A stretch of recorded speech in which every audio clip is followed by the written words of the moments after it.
வழங்கி பொறுமை காத்து இந்த நிகழ்ச்சிக்கு பெருமை சேர்த்திருக்கக்கூடிய சிறப்பு விருந்தினர் மதிப்பிற்குரிய ஐயா திரு மூவேந்திரன் பாண்டியன் அவர்கள். தமிழகத்தினுடைய தமிழ் மொழியினுடைய தமிழ் இலக்கியங்களினுடைய தலை சிறந்த பெருமையாக திகழக்கூடியது திருக்குறள்.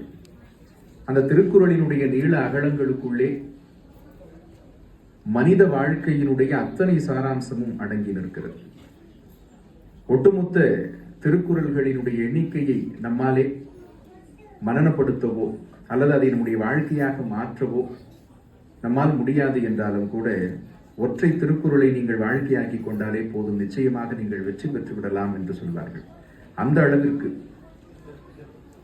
தலை சிறந்த ஒரு இலக்கியத்தை நமக்கு பரிசளித்த திருவள்ளுவரை தன்னுடைய வழிகாட்டியாக கொண்டு அந்த திருக்குறள் என்கிற பேர் இலக்கியத்தை அடுத்த தலைமுறையிடம் கொண்டு போய் சேர்ப்பதையே ஒரு மிகச்சிறந்த முயற்சியாக்கி கொண்டு திருக்குறளுக்கு மிக பிரம்மாண்டமான ஆனால் எளிய தமிழை உடைய ஒரு மிகச்சிறந்த உரைநூலை தந்தவர் இன்றைக்கு விழாவினுடைய சிறப்பு விருந்தினராக உரை தந்திருக்கிறார்.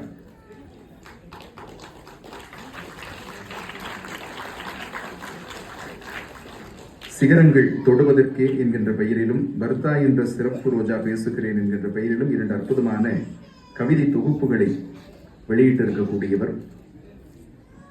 தன்னுடைய கல்வியின் துணை கொண்டு அரசு பணி தேர்வை சிறப்பாக நிறைவு செய்து அரசு இயந்திரத்தினுடைய அங்கமாகி குறிப்பாக எளிய மக்களாலே நெருங்க முடியாத ஒரு இடம் அது என்கின்ற நிலையை மாற்றி அரசாங்கத்தினுடைய சேவைகள் அது போன்ற மக்களுக்கு சென்று சேர வேண்டும், அதற்கு தான் ஒரு கருவியாக இருக்க வேண்டும் என்பதையே கடமையாக கொண்டு கண்ணாக செய்து கொண்டிருக்கக்கூடியவர் என்பது இவருடைய தனிப்பட்ட ஒரு சிறப்பு. நிச்சயமாக அந்த விதத்திலே நம் அனைவருடைய பாராட்டுகளுக்கும் உரியவராகிறார். மதுரை மாவட்டம் சிலைமான் கிராமத்திலே பிறந்து அரசு பள்ளியிலே, அதுவும் குறிப்பாக இன்றைக்கு தமிழர்களினுடைய பாரம்பரிய பெருமைக்கு சான்றாக நிகழ்ந்து கொண்டிருக்கக்கூடிய கீழடி என்கிற அந்த கிராமத்திலே படித்தவர். அரசு பள்ளியிலே படித்து அரசு தேர்வை முறையாக எழுதி படிப்படியாக தன்னுடைய வளர்ச்சியை தானே சாத்தியப்படுத்திக் கொண்டவர். தன்னைத்தானே செதுக்கிக் கொள்ளுதல் என்பார்களே, அப்படி தனக்கானதொரு வழிகாட்டியாக தானே இருந்து இன்றைக்கு ஒரு உயரிய இடத்தை அடைந்திருக்கக்கூடியவர்.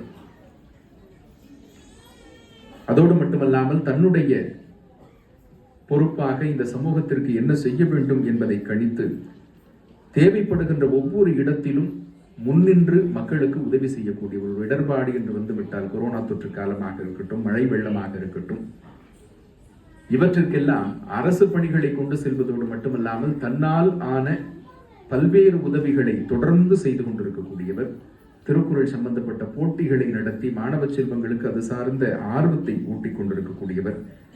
இப்படி எண்ணற்ற விதத்திலே தன்னுடைய சமூக பங்களிப்பை வழங்கி கொண்டிருக்கின்ற இவரை பல்வேறு நிறுவனங்களும் மிகச்சிறப்பான முறையிலே கௌரவித்துக் கொண்டிருக்கின்றன. தமிழ் மகன் விருது, முத்தமிழ் விருது, தமிழ் தொண்டர் விருது, திருக்குறள் உரைச்செம்மல் விருது, சிறந்த மக்கள் சேவகர் விருது, திருவள்ளுவர் தின விருது, தொடர் நன்கொடையாளர் விருது, தமிழ் பற்றாளர் விருது, இப்படியெல்லாம் இவருடைய சிறப்பான பணிகள் கௌரவிக்கப்பட்டிருக்கின்றன. பல விருதுகளாலே அழகு தமிழாலே அடுத்த தலைமுறைக்கு பெயர் சூட்ட வேண்டும் என்பதை ஒரு மிகச்சிறந்த இயக்கமாக முன்னெடுத்து அப்படி பெயர் சூட்டுகின்ற குழந்தைகளுக்கு 1000 ரூபாய் பரிசளிப்பதை வழக்கமாக கொண்டிருக்கிறார்.